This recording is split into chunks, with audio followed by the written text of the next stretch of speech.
Du point de vue grade, ils ont le grade de professeur de CEG, A2 ou A3. Et ils occupent des fonctions de conseiller pédagogique dans des secteurs pédagogiques qui ont été créés. Normalement, devraient être conseillers pédagogiques les maîtres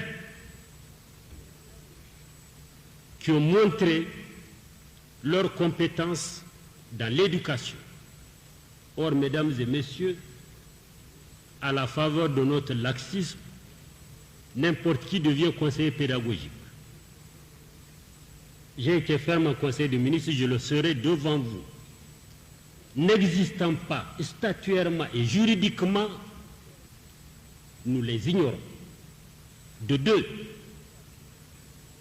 soit ils sont professeurs de CEG, nous allons les affecter dans les CEG. Si le gars n'est pas en mesure, on le fout à la porte. Il n'est pas question de les nommer adjoints aux inspecteurs. Ils seront placés sous les ordres des inspecteurs dans le cadre de la pédagogie. Ceux qui sont en première année derrière le fleuve, ils n'ont qu'à revenir ici. Il n'y a plus de dire derrière le fleuve qu'il y a des gars qui vont aller à l'école de pédagogie pour sortir conseiller pédagogique. C'est terminé. L'alphabétisation. Le Premier ministre doit procéder à l'évaluation du secteur de l'alphabétisation. D'ores et déjà, la formation des cadres de l'alphabétisation est bloquée. L'évaluation déterminera s'il faut continuer ou quelle orientation donner. La formation des futurs maîtres primaires et secondaires, une commission va être mise sur pied sous la responsabilité du président du CND. Le Premier ministre a tourné le chat à fouetter. Le président du CND appellera qui de droit, suivant ses compétences ou ses qualifications, et nous déposera un rapport qui déterminera le futur profil de l'enseignant du primaire, le futur profil de l'enseignant du secondaire. Un concours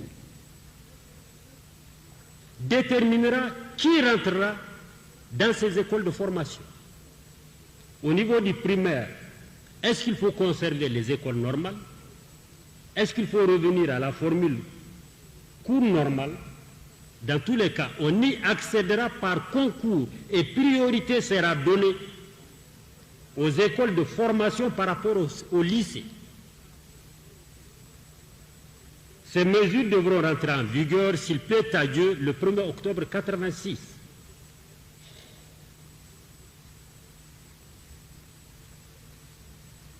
C'est clair et net. La réforme de l'enseignement commencera par ça.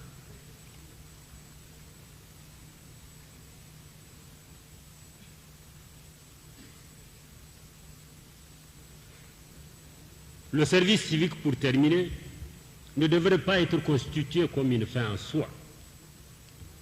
Et que dans un établissement, la totalité ou la moitié soit composée par des civigards, comme on dit. Le service civique a ses objectifs, ses buts. Il doit être considéré au niveau de l'enseignement qu'un infime apport. Actuellement, nous avons 480 et quelques filles et garçons, effectifs théoriques, qui doivent recevoir la formation. L'éducation nationale déterminera les besoins ou les autres secteurs d'enseignement des ministères, le reliquat, parce qu'il n'y aura plus d'ajournées pour les services civiques. Le reliquat, nous allons les mettre à la disposition du CND, qui va les mettre à la disposition des préfets, présidents de conseils régionaux. Ils vont faire leur temps sur les sites de contre-saison, sur les sites de reboisement, et pourquoi pas étoffer l'encadrement au niveau des chefs-lieux de sous-préfecture. Le sous-préfet sera heureux d'avoir pendant 9 mois un économiste, un juriste, ou tout ce qu'on veut. Il n'y a pas d'ajourné. Le deuxième lot, les ressources humaines. Par notre laxisme, nous tous, lorsqu'on s'est penché sur ça, mesdames et messieurs, ça n'est terminé. Les textes de la fonction publique, s'ils étaient respectés, ne nous auraient pas amenés à signer un décret le 11 juillet, qui désormais, il faut avoir un minimum de 5 ans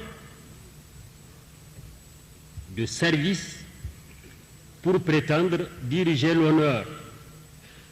Minimum 5 ans. Ça peut être 5 plus 1, 5 plus 2. Parce que les statuts dans chaque corps fixent le nombre d'agents dans chaque grade. Or, on n'en tient pas compte. Une administration est une administration. Vous prenez un jeune brillant, titulaire de sa maîtrise. Si le brillant, il a 26 ans, bien. Il sort à 2, au moins, prétendant à 2.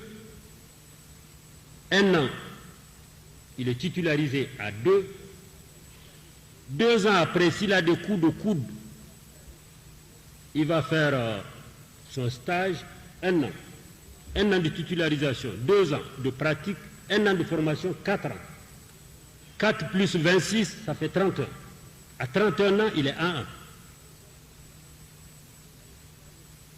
La limite d'âge est en 55. 55 moins 31, je crois que ça fait 24. Pendant 24 ans, il va peaufiner les échelons. Ce raisonnement, on peut le prendre par un qui est moins brillant ou qui n'a pas de coup de coude. Maximum, si on le fait trenailler, en 6 ans, il peaufine la A1. Mesdames et messieurs, l'accès au grade dans chaque corps est ponctué par le déroulement de la carrière, qui va de 0, année où il a un contrat avec la fonction publique, à l'année temps où le contrat est rompu, pour le moment. Là, nous sommes les seuls dans la sous-région à avoir la limite d'âge pour les cadres, 55 ans et 60 ans pour les auxiliaires. Je crois qu'il n'y a que le Niger et la Mauritanie. Une étude est commandée pour la réduction de 55, je ne sais pas à combien, et de 60 à combien. Voilà le sens du décret du 11 juillet. Certains ont dit, il y a certains qui ont fait les concours. Je dis d'accord. Mais c'est que, mesdames et messieurs, j'ai signé le décret le 11 juillet. La commission d'orientation et d'attribution des bourses doit se réunir au mois d'août. Le concours n'est qu'une condition. La deuxième condition, il faut que la commission trouve les recettes et dise vous avez la bourse. Ceux qui ont passé le concours, merci. Le décret rentrera en application au moment de sa signature. Tout agent qui, au moment de la date de signature de décret, n'aura pas réuni un minimum de 5 ans, même s'il a passé le concours, il n'ira pas en stage. Que ça soit clair et bien compris. On m'a dit, il y a certains qui l'année dernière, on leur a donné des bourses, mais pour telle raison, ils ne sont pas partis. J'ai dit d'accord, qu'on me dresse la liste en me disant les raisons pour lesquelles ils n'ont pas été, et par l'intermédiaire du Premier ministre, nous verrons s'il peut y avoir des dérogations. Déjà au niveau du ministère de l'Intérieur, tous les gars qui ont passé le concours, qui n'ont pas 5 ans minimum, ce n'est pas la peine. Voilà le décret. Ils ne souffrent pas. Il faut de l'expérience, de la maturité et tenir compte de ce que nous appelons dans notre jargon militaire la pyramide des grades. Dans le corps de la douane,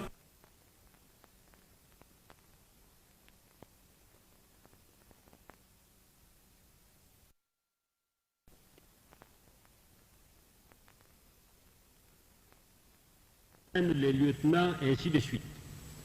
Or, on a inversé, je crois, dans la douane, il y a plus de colonels que de commandants. On va freiner. Vous prenez dans l'armée. Quand j'ai passé devant la commission de la charte, en tant que ministre de la Défense, on a dit à Monsieur le Président, tous les jours on entend le décret, tel officier. J'ai dit c'est tout à fait normal. Le sous-lieutenant, quand il sort, il n'accède au grade de lieutenant que dans un minimum de 2 ans.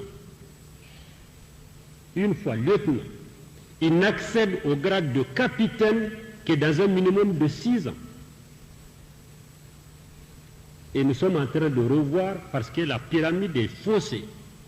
Sans doute que ces délais de 6 ans, nous allons les reporter à 7 ans et 8 ans. Sans tenir compte, mesdames et messieurs, il y a des critères objectifs. Si vous ne méritez pas de passer capitaine, ou vous avez ramassé un certain nombre de jours d'arrêt de rigueur, on vous bloque. Ce n'est pas le cas chez vous. Ce n'est pas parce qu'il s'agit d'un régime militaire, nous vous appliquons le même traitement qui est conforme à vos statuts. Les orientations, on oriente les étudiants ou les élèves suivant des critères qui ne tiennent pas compte de la compétence de l'enfant ou des besoins du service. Adjara Ouhise, Ina de Diana Akeishi, Aïgondeize ou Tchétchése, c'est fini. Nous avons scindé l'orientation et l'attribution. L'orientation désormais, ce sont les secrétaires généraux qui vont s'en occuper, auxquels s'adjoindront les directeurs des affaires administratives, les directeurs chargés de la formation dans les ministères, ainsi que le personnel de l'enseignement supérieur et de l'éducation nationale. Ils tiendront compte désormais de l'aptitude de l'enfant, aptitude qui doit tenir compte des besoins spécifiques de l'État. Il nous arrive deux fois, pour remplacer certains directeurs, on n'en trouve pas. Il y a des secteurs, mesdames et messieurs, qui, à l'heure actuelle, à part le directeur qui s'assoit bien, qui bloque la formation, on a eu à relever des directeurs et il a fallu fouiner dans les tiroirs de la fonction publique pour trouver des cadres. Maintenant, ça en est terminé. L'attribution des bourses tiendra compte de l'enveloppe. Si l'État donne 2 milliards, si on a attribué les 2 milliards, c'est terminé, on ferme les tiroirs. C'est comme le caissier.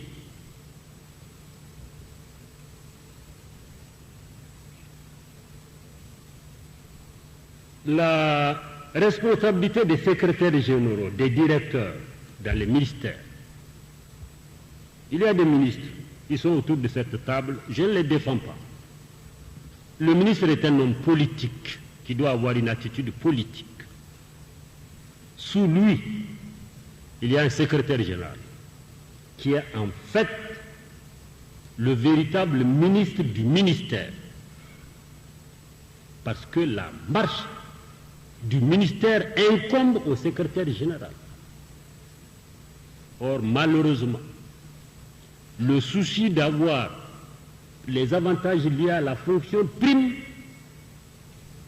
sur la prise de la responsabilité. Ceci est valable au niveau des directeurs.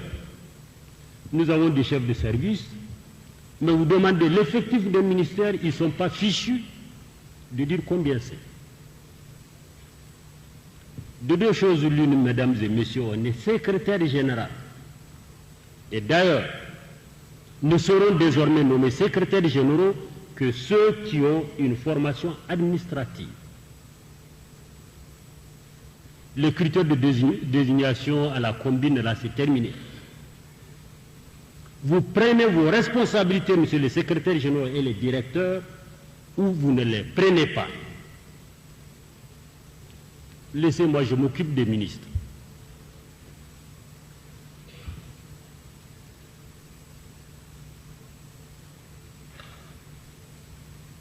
En divers, il y a les détournements. Je sais que parmi nous, il y a des gens qui émergent chez l'agent qui s'occupe de l'agence France Presse. C'est dommage, mesdames et messieurs, que je vous réunisse ici en conférence des cadres. Entre nous, responsables nigériens, je vous livre des secrets d'État et qu'au sortir d'ici, vous les livrez à des étrangers. C'est vraiment dommage. Alors que nous avons pris l'option de ne rien vous cacher. Nous sommes tous concernés. Mais j'ai dit c'est dommage. Les détournements. Les domaines, nous en sommes à 3 milliards 60 et quelques millions. Si vous voulez, vous n'avez qu'à siffler. Mais on était obligé d'arrêter. Parce qu'on est tombé on est parti jusqu'à, je sais pas, 79, 78, 77. On a dit halte au feu. Quelle est la pratique? Elle ne surprend pas. Vous devrez verser 2 millions d'impôts au domaine. Le quittancier qui va au trésor, on marque 500 000 dessus. On vous donne un quittancier, un reçu de 2 millions, la différence, ça fait 1 500 000, ça prend l'autre destination. C'est facile pour un service comme les domaines. D'autant plus que ceux qui arrêtent les recettes qui vont au trésor. Nous étions intrigués parce qu'on n'arrive pas à trouver les véritables quittanciers. Et j'étais obligé, mesdames et messieurs, d'utiliser la manière forte. Et Étienne a avoué qu'il a détruit les quittanciers en novembre 1984.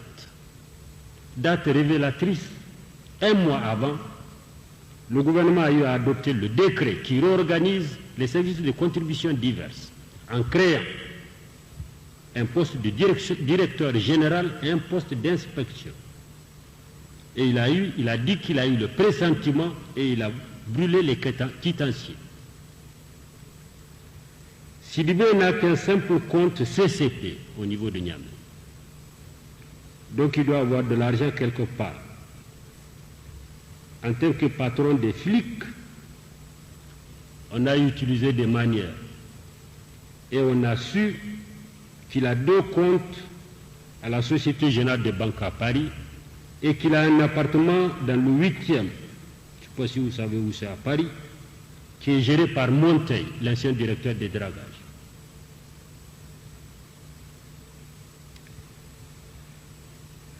En parlant de Monteil, depuis un certain moment, les dragages perdent tous les marchés. Effectivement, la malhonnêteté, ça se paye. Seul gagne les marchés, la Satom, Maurice Delens, honnête. Acheté durant toutes les dernières années là. Une villa ou un bâtiment qui doit faire 1 milliard, on construit ça à 5, et voilà. Nous avons recensé les biens des intéressés. À Niamey, on a dit qu'on prend même les fourchettes. Les fourchettes ne nous intéressent pas. On a recensé pour Étienne 54 villas, dont une à Paris. Oh, il y a des vergers. Mamandan Wadou, on a trouvé 30 villas à Niamey. Tout dernièrement, avant d'aller à Addis Abeba un samedi, on a trouvé 80 millions cash chez lui. C'est-à-dire à son domicile, depuis le début jusqu'à présent, on a trouvé 160 millions. Guidanchi, à Fouara.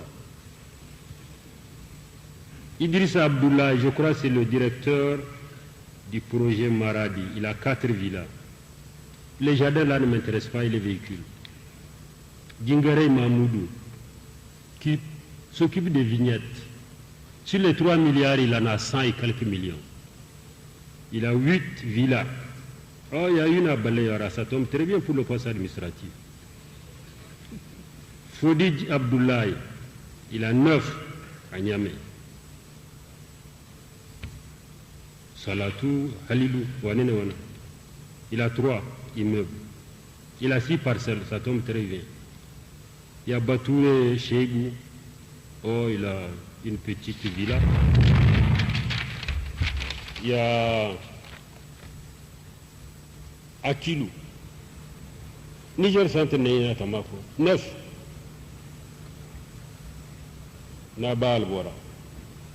15. Naga Amadou Anenawana, il a 4. Soumana Aoude Wanenawana, il n'a qu'une villa. Diallo Ali Badra, c'était sous-préfet. Il a une villa. Et Ali Tougo Germain, ah, il n'a pas de villa. Si vous additionnez en mettant l'immeuble de Paris, ça fait 131 villas. Banza Tahadi. Il y a une ordonnance qui va être signée de saisie arrêt. Ils vont être traduits devant une cour spéciale. Dans tous les cas, après le jugement, il y a une commission qui va être créée, qui va nous dire la valeur exacte de tous ces immeubles, et nous allons les mettre en location-vente. Garez, si vous voulez. Comme, mesdames et messieurs, nous allons mettre en location-vente tout ce que nous avons au quartier Fessal, location simple, y compris les dernières villas de l'OCI. C'est terminé que l'État gère des villas. C'est fini. L'un dans l'autre, vous ajoutez les 131 et ce qu'on a construit, on arrive à injecter dans le marché au moins 300 villas. Le message à la nation le dira dans quelques jours. Tout ça doit être terminé pour le 31 décembre. Monsieur le ministre de la Justice, débrouille-toi. C'est-à-dire juger, verdict rendu, évalué et remis aux futurs acquéreurs. À compter du 1er janvier 86, s'il plaît à Dieu, à l'exception de quelques rares agents de l'État, quelques rares avec un R minuscule, il ne sera plus conventionné de logement au profit des Nigériens sur le territoire national. On conventionnera, on donnera priorité. L'engagement vis-à-vis de l'assistance technique, la communauté internationale. Par les logements, le patrimoine dont dispose l'État,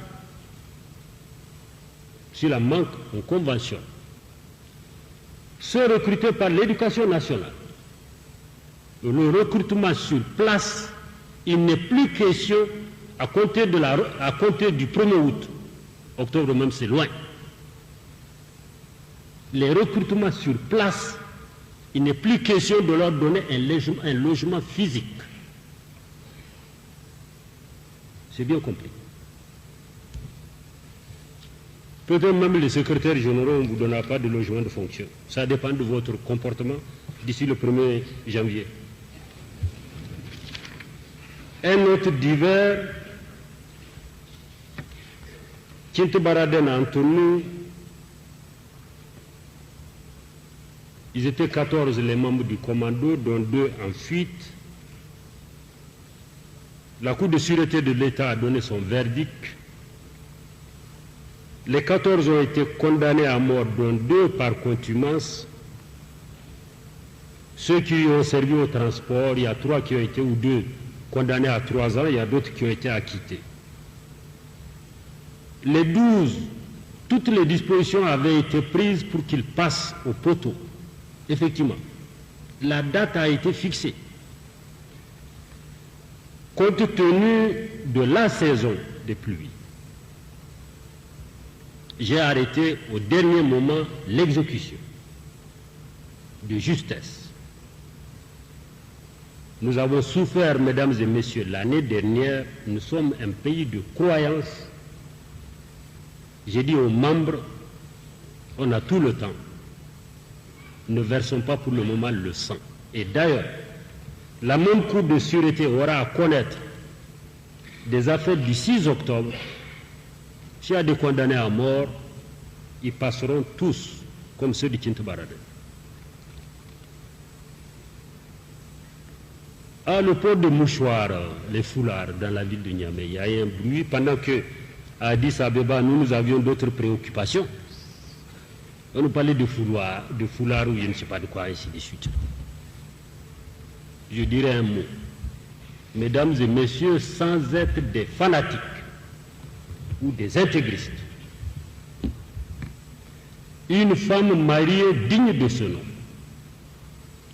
une femme en état d'âge digne de ce nom, ne doit pas sortir hors de sa concession sans un mouchoir.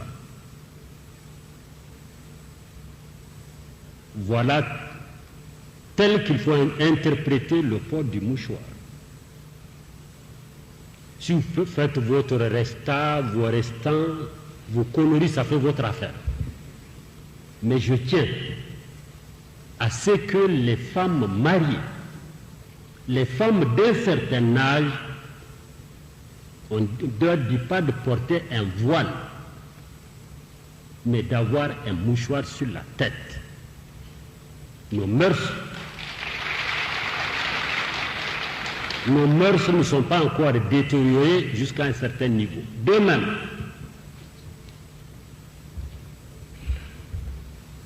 il arrive que, sans doute, certains ou certaines d'entre vous, ou d'entre nous qui sommes ici là, vous avez dû passer la nuit et la moitié de la journée à la sûreté ou à la coordination.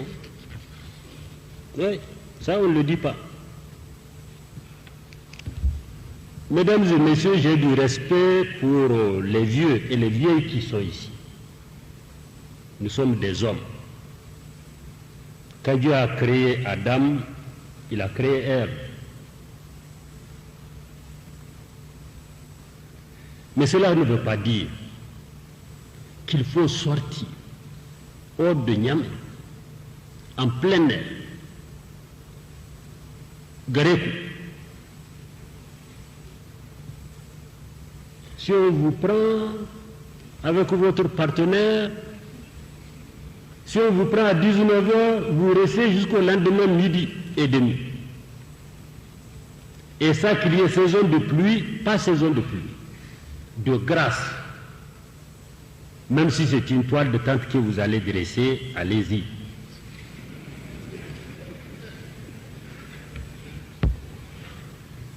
Le dernier point, l'affaire de notre admission au secrétaire général de l'OUA.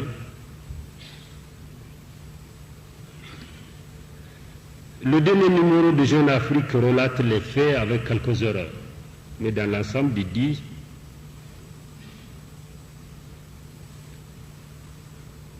un pays a été véritablement déterminant. Il s'agit du Nigeria. Julius Nyerere, en fait, nous avons eu 2 coalitions.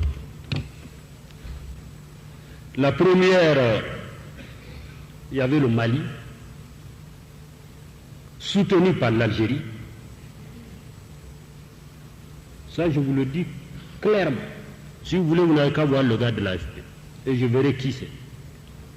soutenu par l'Algérie. L'Algérie a présenté la candidature de Blondin depuis 1981.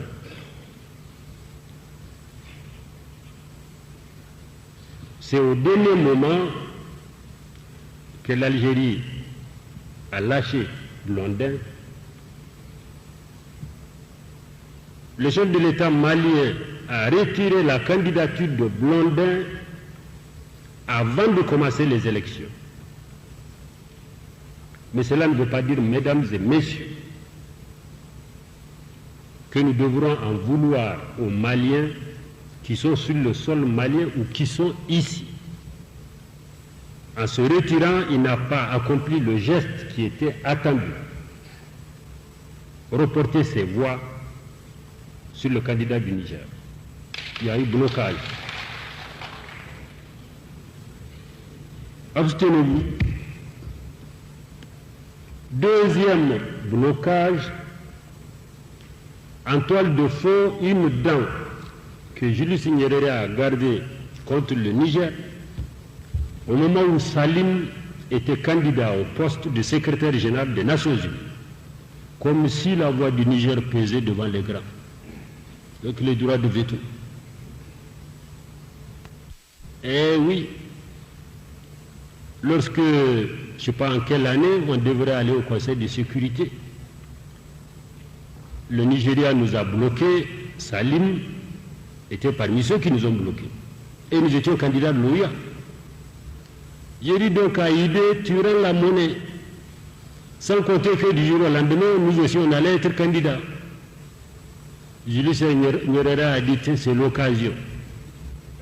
De deux, il y avait les considérations linguistiques anglophones, mais le fait que le général Bouhari n'ait pas marché, on sait les résultats qu'on sait.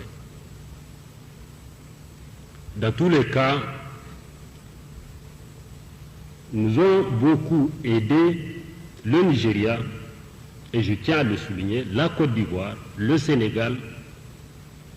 En politique, on n'aide pas pour rien. Il y a d'autres pays qui l'ont fait dans l'honnêteté, y compris la Libye. Et vous savez pourquoi? Parce que l'Algérie était derrière la candidature du Mali. Voilà.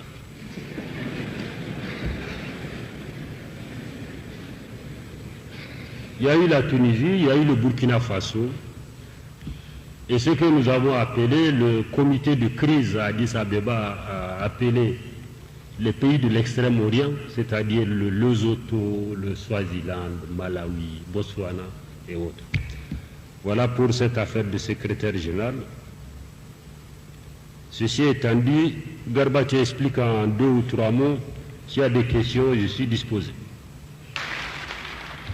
Avant de passer aux questions, nous aurons leur indemnité de suggestion supprimée à compter du 1er août. Tout ce qu'on a recensé qui occupe les emplois de secrétaire, bibliothèque, gestionnaire, magasinier, chef du personnel, archives, statistiques. On examinera le cas des intendants, le cas de ceux de l'alphabétisation, les surveillants généraux, on verra. Mais ceux qui sont dans les laboratoires, animation, supprimés. Il y a aussi des caissiers, c'est supprimé. De plus, dans certains ministères, il y a des codes d'emprunt. Certains personnels du ministère de la Jeunesse et du Sport et certains personnels du ministère du Plan, les codes d'emprunt. Qu'on soit clair. L'indemnité de suggestion est réservée à celui qui a la craie. Et il a un tableau noir devant lui. Ou celui qui, en raison de sa compétence, on l'amène au ministère. Mais secrétaire, il est payé par l'État, ça suffit. Il n'y a aucune suggestion pour être secrétaire. Un maître d'éducation physique, Ils ne travaillent pas de 7h30 à 12h30 et de 15h30 à 18h30. C'est le matin. Cours. Et puis c'est terminé. Je ne vois pas pourquoi on va lui donner une indemnité de suggestion. Je ne vois pas. Surtout que nos performances en la matière...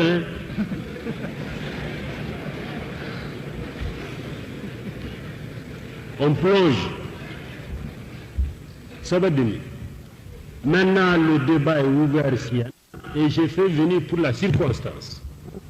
Parce que c'est l'enseignement qui est à l'ordre du jour. Ceux qui ont participé au congrès de l'Union des enseignants, le SNEN. Si vous êtes là, ne faisons pas du syndicalisme. Vos homologues de l'enseignement vous ont mandaté pour constituer un bureau. C'est le moment ou jamais de clarifier. Montachi, kadi wani ce a dama ina da wani tambaya ban tambaya ba. Allons-y, je crois qu'il doit être 11h30. Même l'heure de travail légal, il nous reste 1 heure. Allons-y.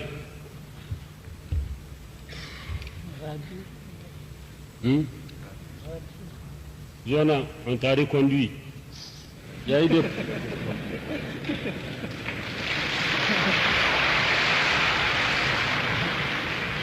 Oh, vous applaudissez, hein? Il a failli partir, hein? Allons-y. Mon général, et merci aussi d'avoir invité le congrès du SNEN à cette importante conférence des cadres.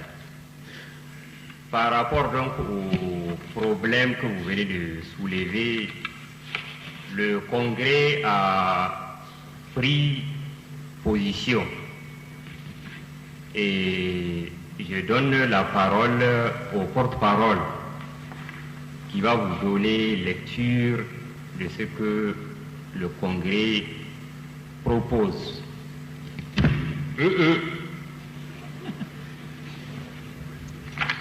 Entendons-nous très bien. Il n'y a pas ce que le congrès propose par rapport aux mesures décidées par le gouvernement que j'ai confirmées. Vous êtes autorisé à poser des questions pour avoir des précisions. Mais le Congrès ne propose pas quelque chose. À plus forte raison, donner lecture à quelqu'un. Si vous êtes venu, c'est après mon exposé. Vous avez des éclaircissements à demander, vous les posez. Mais on n'est pas là pour faire de la littérature ou bien de entendu considérant que... Ah, bah bon. Ah, soyons clairs. Le gars, je lui donne la parole sur ce que j'ai dit, il demande des précisions, ou sur ce que je n'ai pas dit. Mais vous n'avez pas à nous proposer.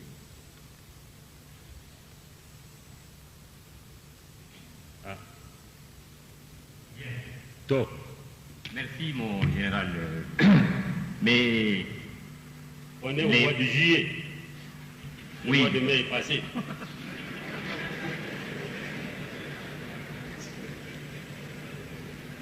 Avant les mesures donc ont été prises avant le congrès. Donc, les enseignants, par voie de presse, ont eu écho de tout ce qui s'est passé. Le bureau exécutif du SNEN vous a rencontré à ce propos. Nous avons, au cours du congrès, livré aux congressistes les entretiens que nous avons eus avec vous. On t'a traité de vendu. Parce que j'étais reçu en tant que secrétaire général du SNEN. À Dosso, on dit que vous êtes un vendu. C'est-à-dire, je vous ai acheté. Comment ça va? Bien, merci mon général.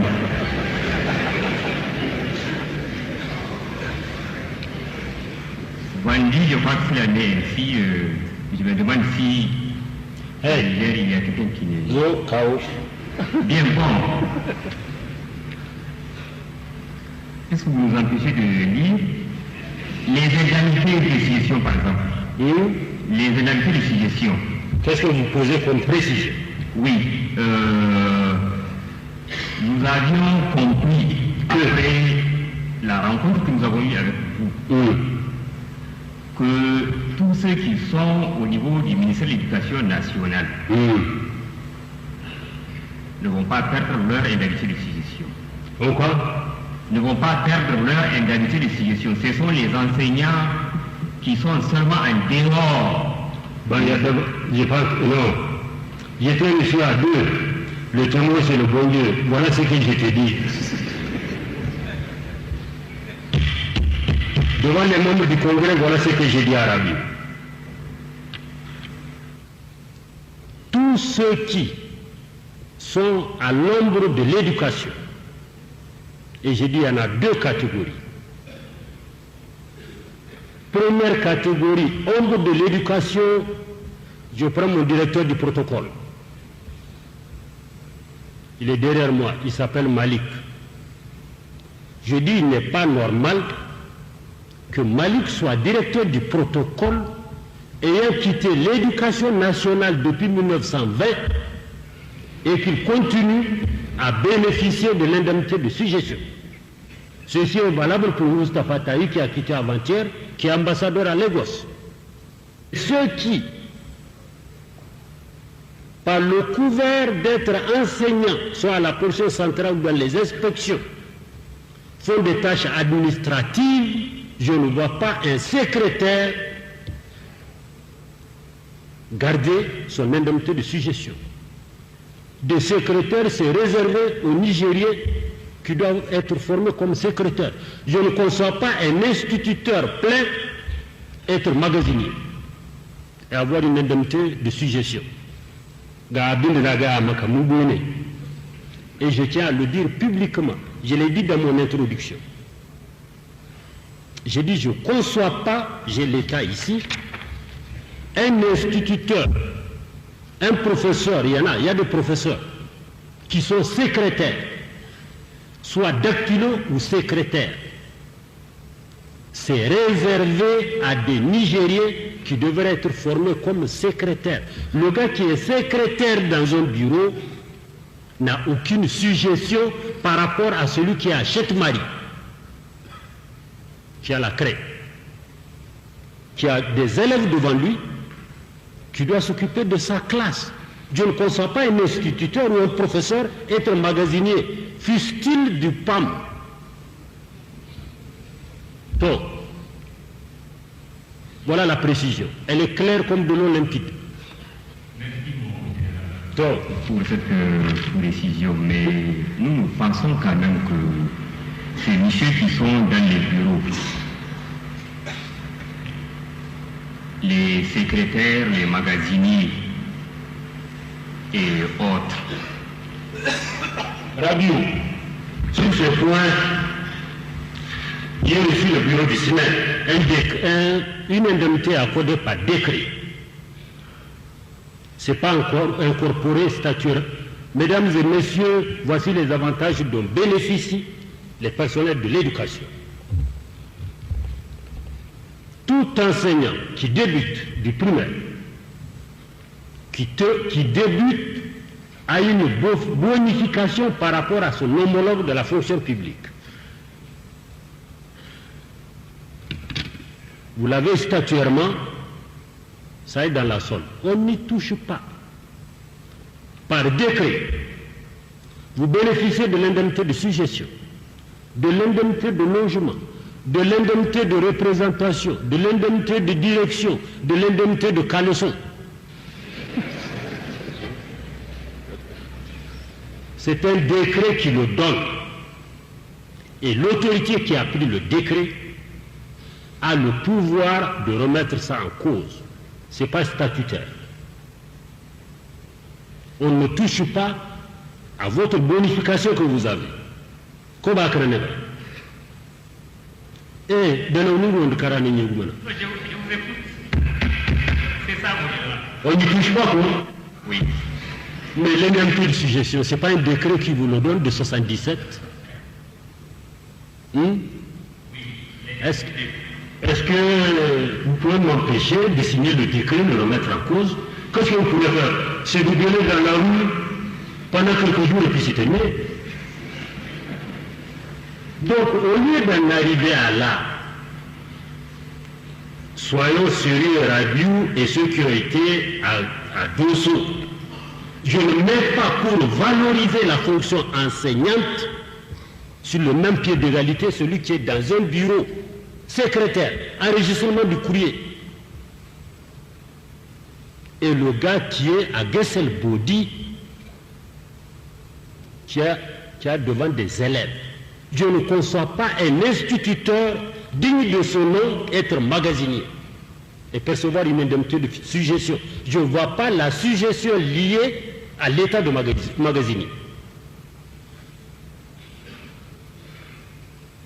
La suggestion est donnée, tu prends le Larousse ou le Robert et tu vois ce que ça veut dire.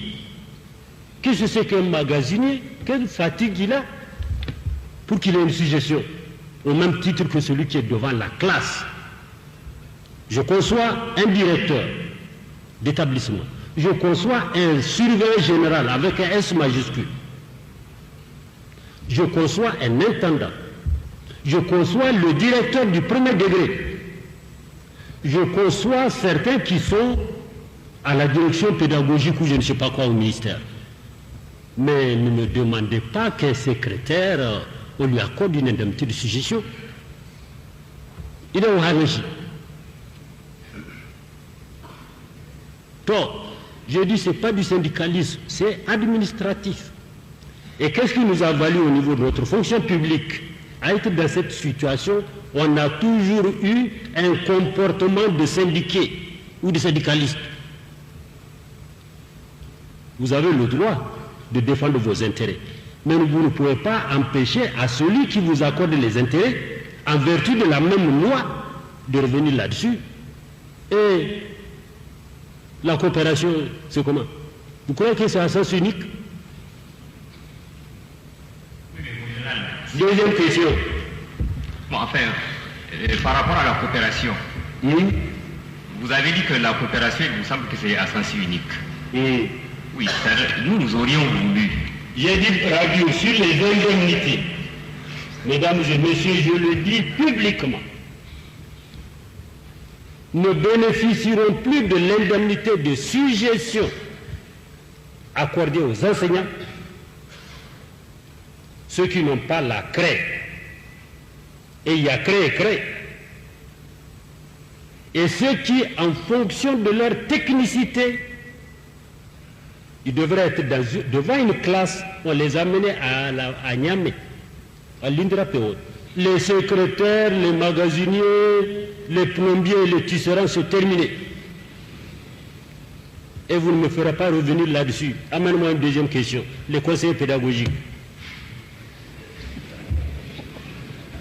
Merci, mon général. Vous avez tout à l'heure dit que le niveau des élèves et des formateurs est bas.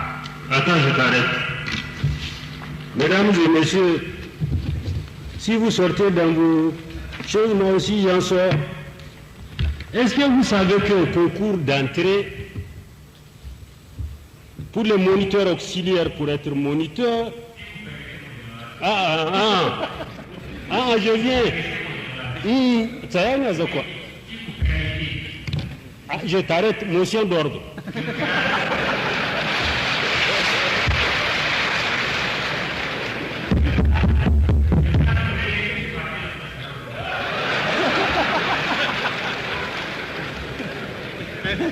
Le niveau bas des élèves, entre autres facteurs de la baisse des niveaux. J'ai ici un tableau des moniteurs auxiliaires qui sont présentés à un concours pour être moniteurs titularisés. Des moniteurs qui voudraient accéder au grade d'instituteur adjoint, des instituteurs adjoints qui voulaient accéder au grade d'instituteur. Sur 23 moniteurs auxiliaires, il y a 5 qui ont 0 en dictée. Sur 66 instituteurs adjoints qui voulaient être instituteurs adjoints, il y a 29 qui ont 0 à dicter. Et 578 instituteurs adjoints qui devraient devenir instituteurs pleins, il y a 119 qui ont 0 en dictée. Gâchis. J'ai dit entre autres facteurs de la baisse du niveau. Comment voulez-vous, Rabiou, secrétaire général du SNEN, vos membres sont ici, un instituteur adjoint digne de ce nom qui a 0 à dicter, et que sa classe, les élèves qu'il enseigne, je crois qu'ils ne peuvent aligner que des 0 et des 0 en dictée. Je livre au cadre même des secrets d'État, à plus forte raison des machines. Donc, maintenant je te donne la parole. Et pour ce qui est de la dictée, je crois que on peut être agrégé et avoir 0 en dictée, mon général. On peut être agrégé et avoir 0 en dictée, ça c'est relatif. Bon, pour ce qui est du niveau bas des élèves et des formateurs et des enseignants, la décision que vous venez de prendre, à savoir supprimer ce que vous appelez les soi-disant conseils pédagogiques et privilégier la formation des instituteurs adjoints, elle ne fera qu'à...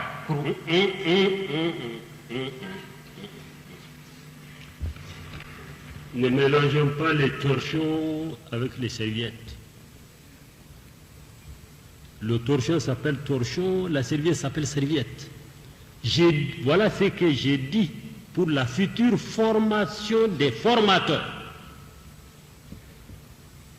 Le comité ad hoc dira par rapport aux structures actuelles,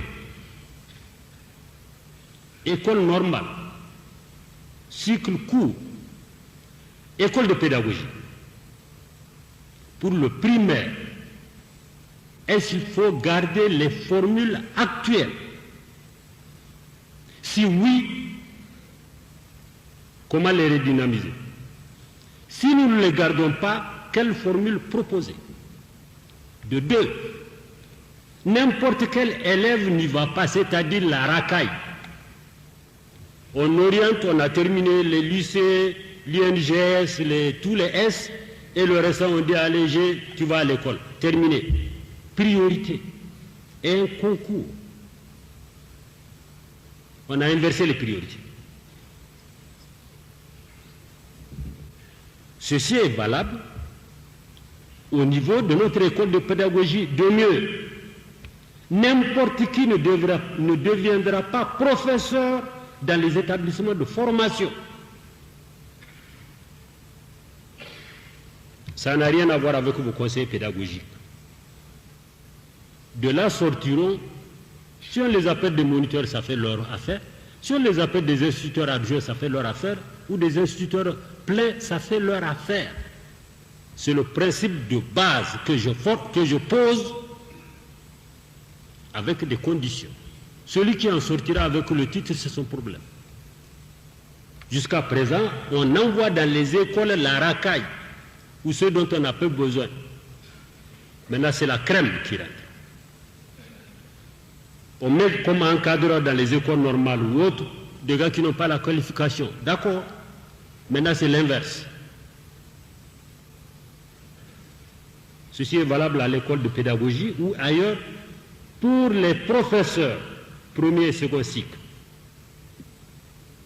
Voilà ce que j'ai dit, il n'y a pas privilégié. Je privilégie les critères de formation et les conditions d'accès à ces établissements de formation. Banca Oma Kazanché, instituteur adjoint, Gachi, qui n'a rien à voir avec les conseils pédagogiques. Voilà les critères. Si ce n'est pas ça que vous souhaitez pour la future formation des formateurs, nous, c'est ce que nous souhaitons, avec la majorité. Donc, nous comprenons que, en fait, c'est le mot ou le terme conseiller pédagogique seulement qui va partir? Maintenant, si tu veux que j'aborde les conseillers pédagogiques, je l'aborde. Les conseillers pédagogiques, je l'ai dit à ton ministre, je l'ai dit publiquement, je le reprends. Un arrêté du ministre de l'Éducation nationale, je ne sais pas de quelle époque. Dans tous les cas, c'est pendant qu'on était le chef de l'État. Nous le reconnaissons. Conseil pédagogique. À l'école de pédagogie. Vous sortez à l'école de pédagogie et Rabi, vous en êtes un. Vous avez le titre de conseiller pédagogique, entre parenthèses.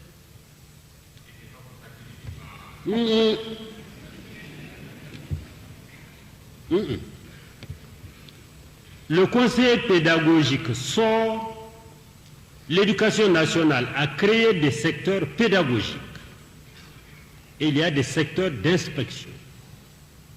Bien. Accède à l'école de pédagogie pour sortir conseiller par concours. J'ai dit normalement, on devrait envoyer dans cette école de pédagogie les maîtres véritablement, les enseignants véritablement expérimentés, qui peuvent conseiller. Comment quelqu'un de la pommade ou de la crème ou du lait Nido va vous conseiller un enseignant qui est au bout du rouleau?